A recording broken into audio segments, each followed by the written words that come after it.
Hey everyone. A while back I managed to pick up this, which is a GTX 285. Now, I found this on eBay for only £2.20, or rather, I won it in an auction for only £2.20.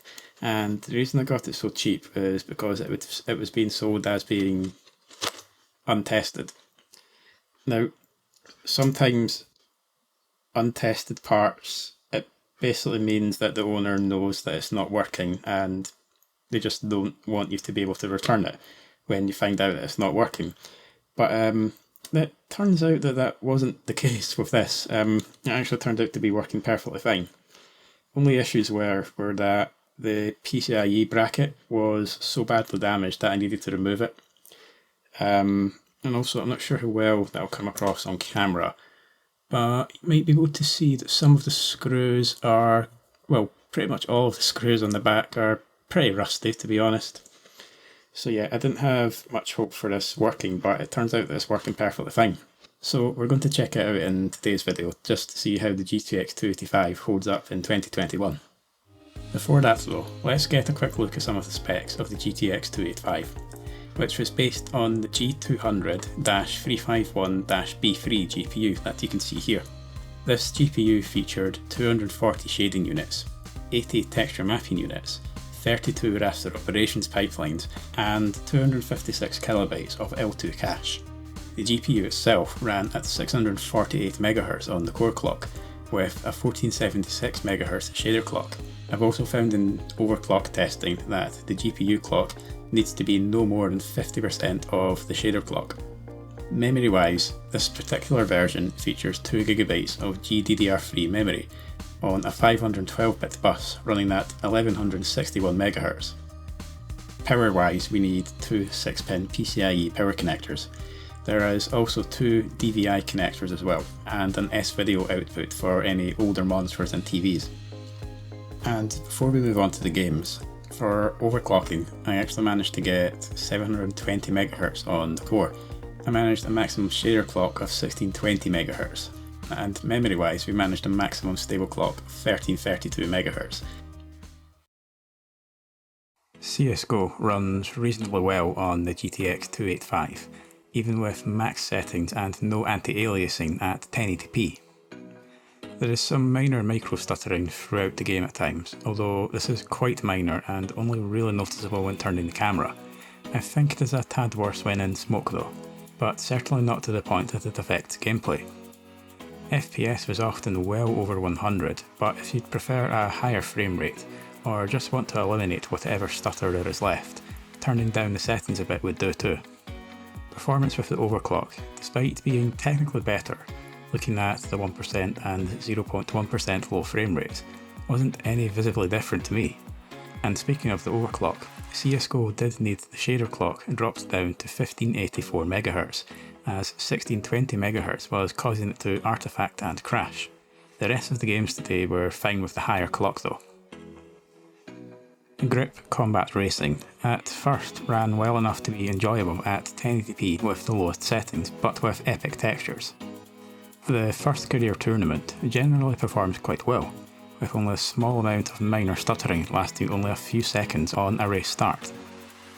There is some slight stuttering when the races throughout the game first load up too, as the textures take a few seconds to fully load into the 285's memory. We see some moments of more noticeable stuttering in open areas of the first race of the second career tournament, although performance elsewhere in the race is good enough. Performance is pretty awful in the second race of the first tournament in Tier 2.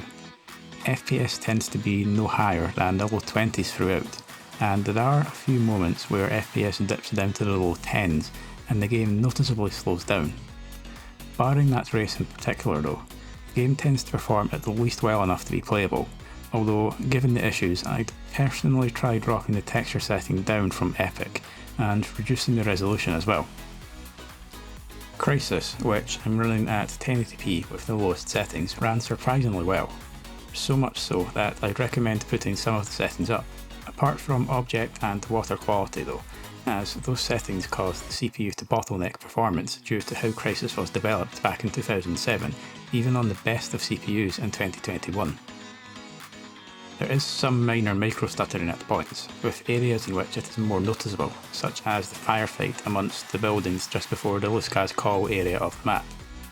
This is caused by the CPU bottleneck though, so putting some of the graphics settings up, which causes the CPU to have to do less work because the graphics card is doing more of it, would actually reduce the stuttering.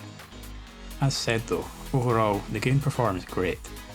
Also, unless you're going to run higher than low settings, I'd recommend not overclocking at all, as with the settings I used, it causes the graphics card to run at a higher frame rate, which means the processor needs to do more work to supply those extra frames to the graphics card, thus making the bottleneck even worse.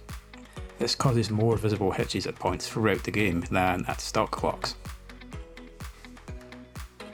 GTA 5, which had its PC release back in 2015, just over 6 years on from the 285's release, runs well enough to be playable at 1080p using the lowest settings. I've also disabled shadows completely through the game's settings file found in documents/rockstargames/GTA 5. Doing this noticeably improves performance anywhere there might be a shadow, most notably at night. Indoor areas run perfectly fine, but overall there is some slight but noticeable micro stutter throughout the game, with some noticeable hitches at points as well. Although none of these problems make the game unplayable or unenjoyable. The overclock does nothing to improve performance, much like most of the games in the test today, and in fact makes the stuttering a little bit worse in some areas, so I'd recommend not overclocking at all. Skyrim, the original specifically, not the remaster, also runs great at 1080p. I've used the medium settings preset with no anti-aliasing, and with quality and quantity details set to high.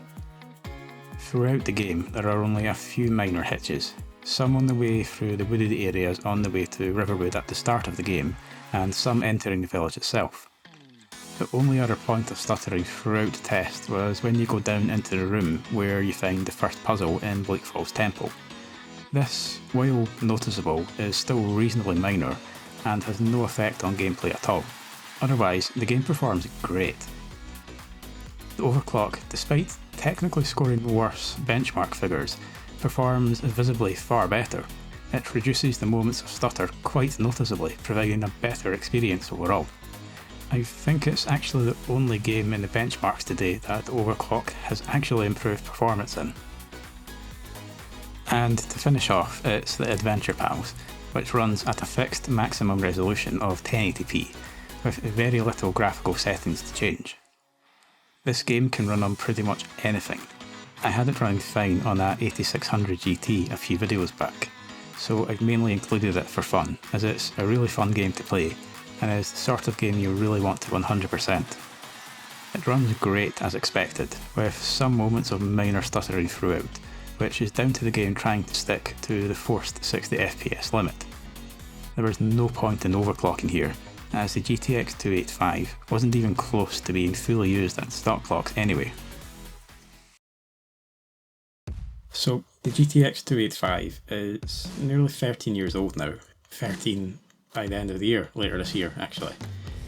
But it is actually still quite useful today, as we found in the video today.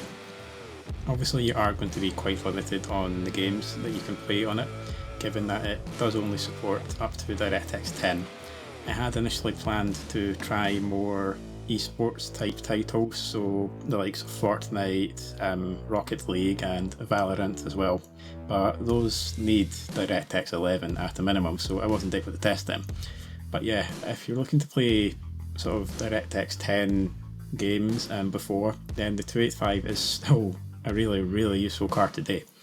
Even in Grand Theft Auto 5, the most modern game that we tested in the video today, although performance wasn't great, it was still able to run the game at a playable frame rate at 1080p.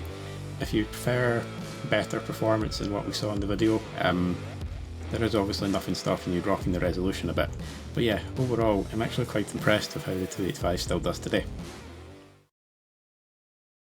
So, thank you to Patreon supporters Shadow in the Void and Mattisterak for helping to make all of this possible. You'll also be seeing a list of my other patrons on screen right about now. But if you'd also like to become a patron, you can do so through patreon.com/BenchyTests, where you will also gain early access to all of my videos 3 days before the public do.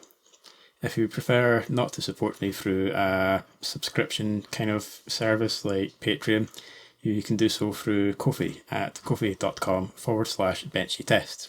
I'd also like to finish off by saying that I now stream over on Twitch as well, every Thursday and Sunday at 7 PM BST.